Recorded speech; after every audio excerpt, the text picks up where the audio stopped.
Assalamualaikum warahmatullahi wabarakatuh. Jumpa lagi dengan saya Heru Mulyono di SPC Media. Setelah sekian lama tidak membuat video ya, hari ini saya kembali muncul untuk membuat sebuah video semacam tips dan trik ya untuk adik-adik yang akan mengikuti ujian SKD baik itu sekolah kedinasan maupun CPNS untuk tahun 2023. Adapun topik kita hari ini adalah tips dan trik nilai SKD tembus di atas 430. Nah, kenapa hal ini menjadi penting? Karena pada data tahun sebelumnya ya itu nilai yang di bawah 430 itu di beberapa sekolah kedinasan tidak lulus, tidak dapat rankingan. Oleh sebabnya kita harus mengupayakan tembus di atas 430. Nah, jika adik-adik sudah dapat skor di atas 430 misalnya 450, 60, 70, maka sudah berada di titik aman untuk tahapan SKD, tinggal pada tahapan berikutnya. Baik, karena begitu banyak materi yang akan kita bahas, maka tips dan trik ini akan kita bagi menjadi beberapa bagian video. Nah, pada bagian pertama ini kita akan fokus pada dasar-dasar mengenal peta soal SKD. Oke, baik adik-adik sekalian. Nah, jadi soal SKD itu dibagi menjadi 3 kelompok soal, yaitu yang pertama adalah tes wawasan kebangsaan. Tes wawasan kebangsaan ini terdiri dari 30 soal ya. Soalnya ada 30. Kemudian nilai maksimumnya jika benar semua itu adalah 150. Ini diambil dari angka 30 dikali 5. Maka totalnya adalah 150 dengan passing grade 65. Artinya jika adik-adik mendapatkan skor 65 saja, itu artinya sudah tembus passing grade. Hanya saja itu belum tentu lulus rankingan gitu ya. Jadi secara passing grade itu lulus tapi rankingan belum. Nah, kita lanjut. Berikutnya ya. Yang kedua adalah tes intelijensi umum. Nah, kalau tadi TWK, tes wawasan kebangsaan jumlahnya 30, maka tes intelijensi umum ini jumlahnya ada 35 soal. Nah, jika benar semua atau total maksimum yang potensi yang bisa diperoleh, skornya adalah 175. Dengan passing grade nilai minimum 80. Jadi ketika adik-adik sudah dapat nilai 80, itu artinya secara passing grade sudah dikategorikan lulus. Tinggal di rankingan saja. Oke. Nah, berikutnya yang ketiga adalah tes karakteristik pribadi.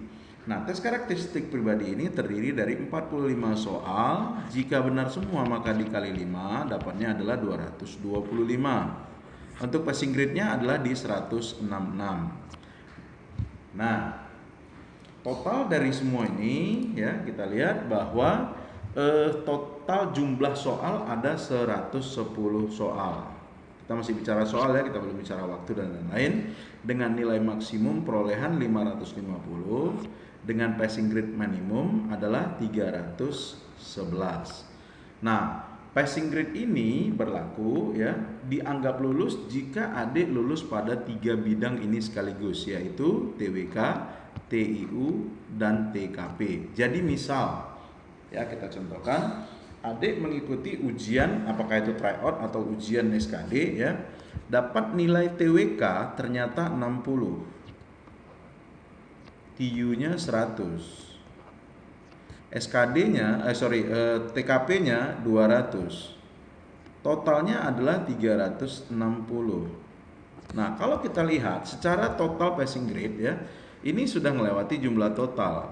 Tapi dikarenakan nilai TWK ini tidak melewati ambang, tidak melewati passing grade yang seharusnya minimum 65, dapatnya 60, maka ini lulus ya, TIU lulus, TKP lulus, tetapi untuk TWK-nya tidak lulus. Nah, karena ini tidak lulus ya, maka skor ini menjadi sia-sia karena pada akhirnya menjadi tidak lulus gitu.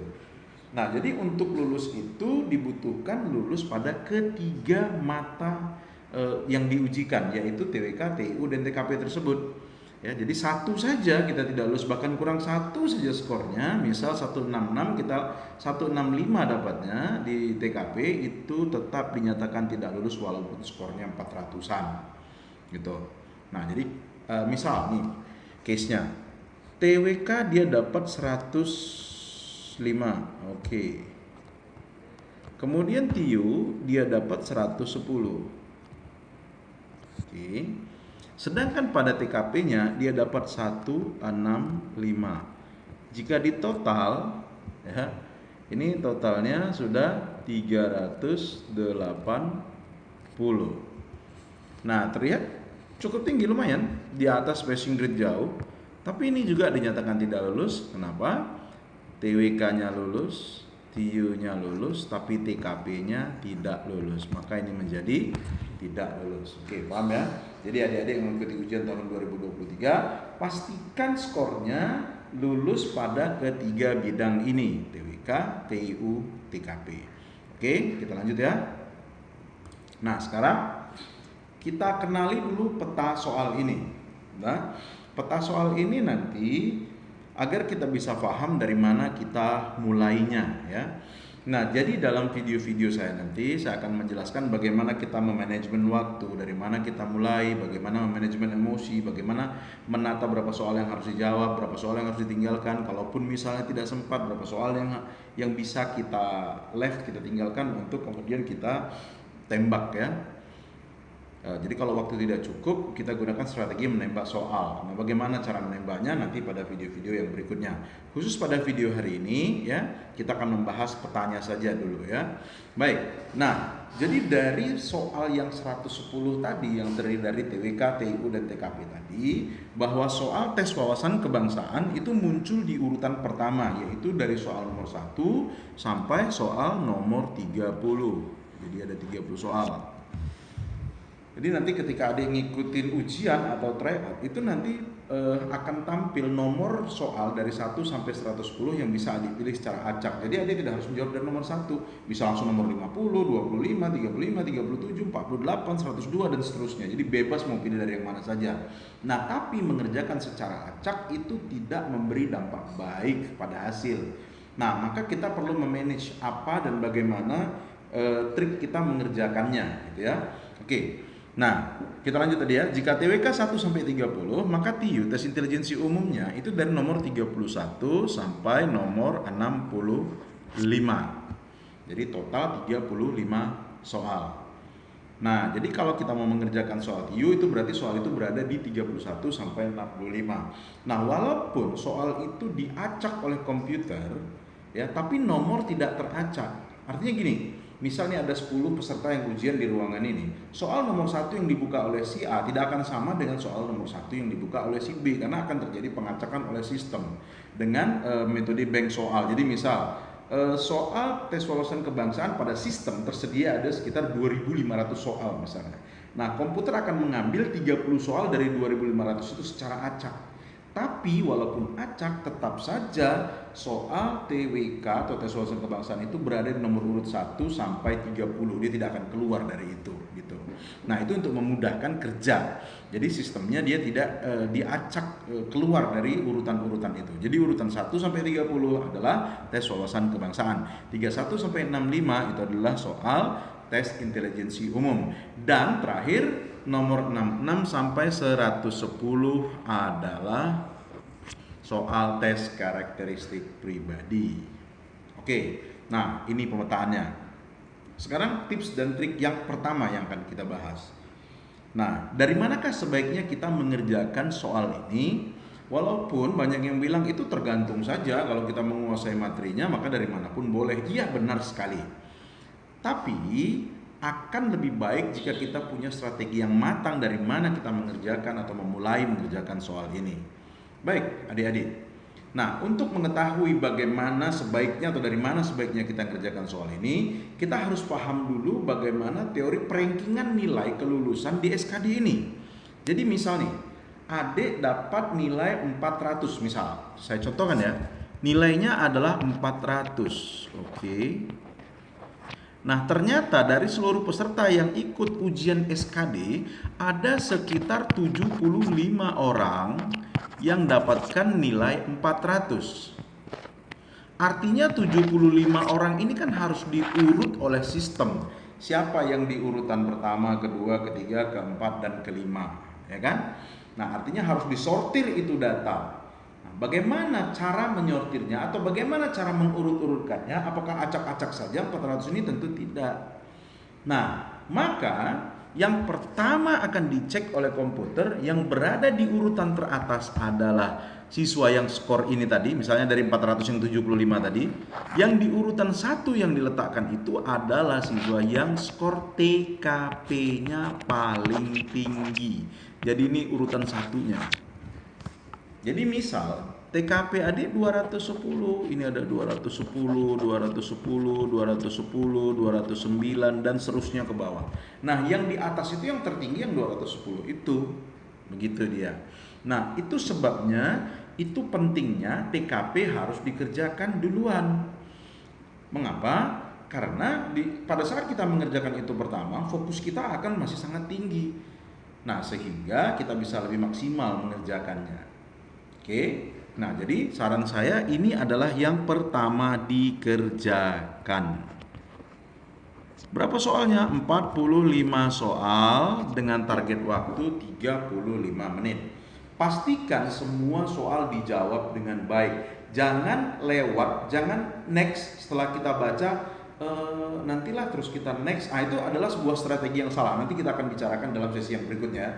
Jadi pastikan adik jawab baru next, adik jawab baru next, gitu dia. Supaya tidak menghabiskan waktu. Nanti di manajemen waktu kita akan bahas tuntas itu ya. Nah, kemudian misal, jadi saya contohkan tadi TKP-nya 210. Loh, ternyata 210 ada banyak. Terus dari mana mereka mengurutnya kembali? Diurutkan kembali berdasarkan siswa dengan skor TIU yang tertinggi. Jadi misal di sini ada TIU-nya 105. Sini ada 105, sini ada 100 misalnya dan seterusnya.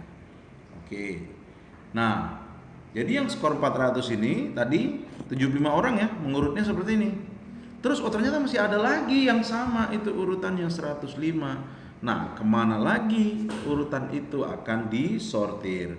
Maka berikutnya yang nilai TWK-nya tertinggi. Itu. Misal di sini TWK-nya dia dapat 100, di sini 95, di sini 95, sini 90 dan seterusnya. Nah, itu sebabnya kenapa kembali saya katakan TKP harus dikerjakan duluan. Karena dia menjadi penentu ketika nilai kita sama, di urutan mana kita berada sangat ditentukan oleh nilai TKP kita. Jadi harus maksimal benar tuh di TKP agar tidak menggeser urutan kita. Karena dari puluhan ribu peserta, kemudian misalnya katakanlah 900 orang yang dinyatakan lulus di tahapan 1 atau 700 orang misalnya di tahapan 1, itu gara-gara 1 poin saja kita bisa bergeser. Karena nanti boleh dicek dari pengumuman sebelumnya. Berapa banyak yang skor 400, berapa banyak yang skor misalnya 399. Hanya selisih 1 itu sudah cukup untuk membuat orang terlempar ke bawah. Bahkan di skor yang sama saja 400 itu cuma gara-gara TKP-nya bisa jauh tersisi sampai 70 urutan. Nah, itu sebabnya harus dimulai dari TKP terlebih dahulu. Oke, paham ya? Jadi TKP, kemudian baru TIU ya. Ini yang kedua saran saya. Yang kedua yaitu TIU dengan 35 soal, waktu yang dihabiskan ya, ini 35 soal, waktu yang dihabiskan tidak lebih dari 30 menit. Nah, nanti di penataan waktu kita akan bahas bagaimana penataan waktunya. Oke. Kemudian ini yang urutan ketiga. Nah, jadi triknya seperti itu. Dimulai dari TKP, baru TIU, baru TWK. Pastikan kita punya cukup waktu untuk mengerjakan semuanya. Total waktu yang kita miliki hanya 100 menit. Nah, bagaimana cara mengaturnya? Artinya kita tidak akan bolak-balik lagi dari TKP kembali ke intelijen, ke TIU kembali ke TKP, tidak. Maka waktunya sekian menit untuk alokasi sini, masuk ke TIU ini, tidak lagi melihat ke bawah, tidak lagi balik kepada TKP, dan terakhir baru kita kerjakan TWK. Kemudian sisa waktu nantilah yang akan kita gunakan untuk melihat yang lainnya. Jadi mengerjakan di awal itu tidak bolak-balik. TKP selesai, pindah TIU, pindah TWK.